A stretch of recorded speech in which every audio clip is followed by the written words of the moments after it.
आज आपण बनवणार आहोत एक अत्यंत पौष्टिक आणि स्वादिष्ट डिश, हिरव्या मुगाचे लाडू।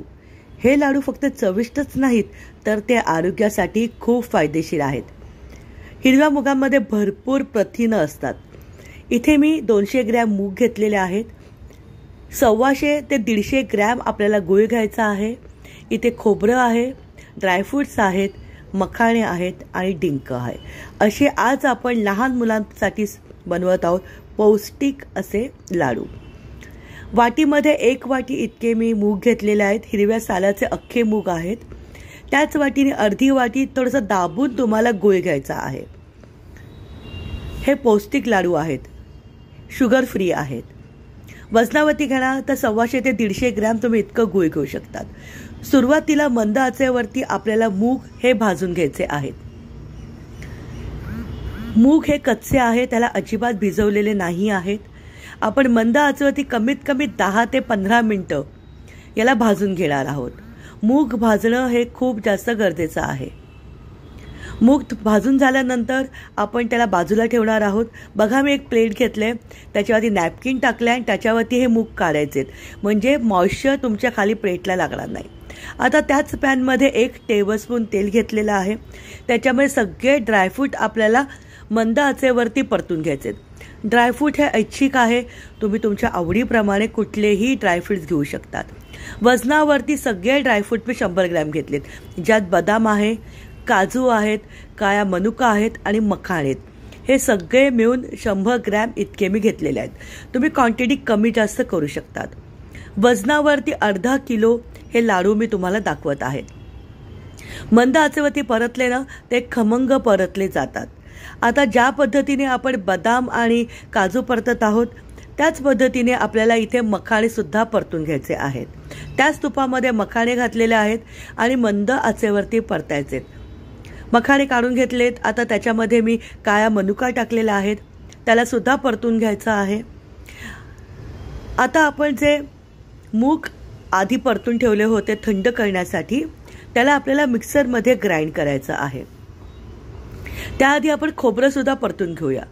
खोबरं जे आहे हे सुद्धा मंद आचेवरती परतून घेतलेलं आहे। इथे मी सुकं खोबरं घेतलं होतं साधारणपणे 2 ते 3 टेबलस्पून। मी इथे 3 टेबलस्पून घेतलेलं आहे, तुम्ही कमी जास्त करू शकतात। आता डिंक सुद्धा आपल्याला फुलून घ्यायचा आहे। परत 1 टेबलस्पून मी तूप घातलेलं आहे आणि त्याच्यामध्ये डिंक आपल्याला फुलवायचा आहे। तूप खूप जास्त गरम नका करू, नाहीतर डिंक हा पटकन फुलतो जेव्हा तुम्ही पॅनमध्ये तूप टाकाल, कारण ऑलरेडी कढई माझी गरम आहे। तूप टाकल्यावरती लगेच त्याच्यामध्ये डिंक घालायचा आहे आणि हळूहळू असा आपल्याला डिंक फुलवायचा आहे। डिंक हा लगेच फुलतो। आता हे पौष्टिक लाडू आहे त्यामुळे मी डिंक घेतले।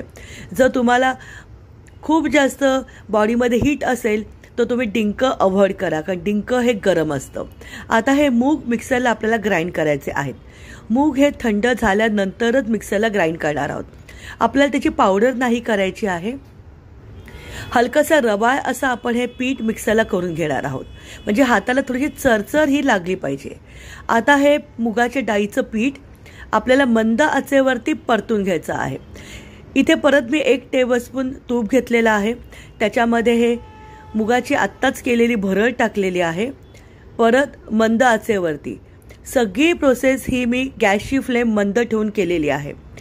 साधारणपणे 5 टेबलस्पून इतकं तूप टाकून मी 15 ते 20 मिनिटं हे मुगाचं पीठ परतून घेतलं होतं। किचनमध्ये खमंग वास येईपर्यंत आपल्याला हे मूग परतून घेणं गरजेचं आहे, नाहीतर जेव्हा हे तुम्ही लाडू खाल तर ते कच्चे लागतील।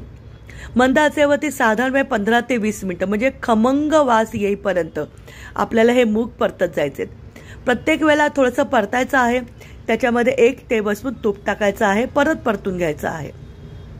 संपूर्ण कृतीसाठी मला 7 टेबलस्पून इतकं तूप लागलं होतं, म्हणजे ह्या मुगाच्या पिठामध्ये 5 टेबलस्पून आणि सुरुवातीला डिंक आणि ड्रायफ्रूटसाठी 2 टेबलस्पून, असं या पूर्ण रेसिपीसाठी मी 7 टेबलस्पून इतकं तूप वापरलं आहे।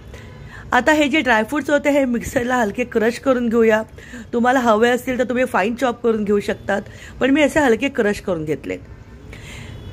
हे जे डिंक आहे ह्याला सुद्धा तुम्ही हाताने चुरू शकतात, पण मी हे पण मिक्सरला फाईन ग्राइंड केले.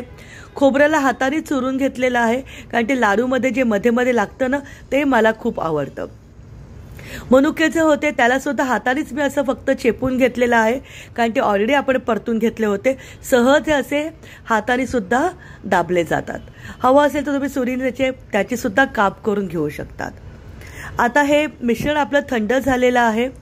मिक्सरच्या जारमध्ये पहिल्यांदा आपण गूळ घेऊया. वजनावरती 125 ते 150 ग्रॅम तुम्ही गूळ घेऊ शकतात. आता हा गूळ घेतल्यानंतर जे मुगाची भरड आपण परतून घेतली होती त्याच्यातली अर्धी भरड ह्याच्यामध्ये टाकायची आहे. मुगाचं हे मिश्रण पूर्णपणे थंड होणं गरजेचं आहे. अर्धच घालायचं आहे मिक्सरच्या जारमध्ये आणि पल्स मोडवरती एकदा दोनदा आपल्याला हे फिरून घ्यायचं आहे. गूळ आणि हे मुगाचं मिश्रण नीट मिक्स झाल्यानंतर उरलेलं जे मुगाचं मिश्रण आहे त्याच्यामध्ये हे सगळं एकत्र करायचं आहे. ड्रायफ्रूटची पावडर टाकायची आहे. जायफळ वेलची पावडर सुद्धा मी 1 टीस्पून ॲड केली होती. आणि आता हे सगळं हाताने मिक्स करायचं आहे. सहज याचे लाडू वळता येतात. इतके सोपे आहेत हे लाडू वळायला. अतिशय पौष्टिक, लहानपासून मोठ्यांपर्यंत सगळ्यांना आवडणारे असे हे मुगाच्या डाळीचे आज आपण पौष्टिक लाडू बनवले आहेत. खाद्यजत्रेचे व्हिडिओ तुम्हाला आवडत असतील तर माझ्या यूट्यूब चॅनलला लाईक करा. व्हिडिओला जास्तीत जास्त शेअर करा.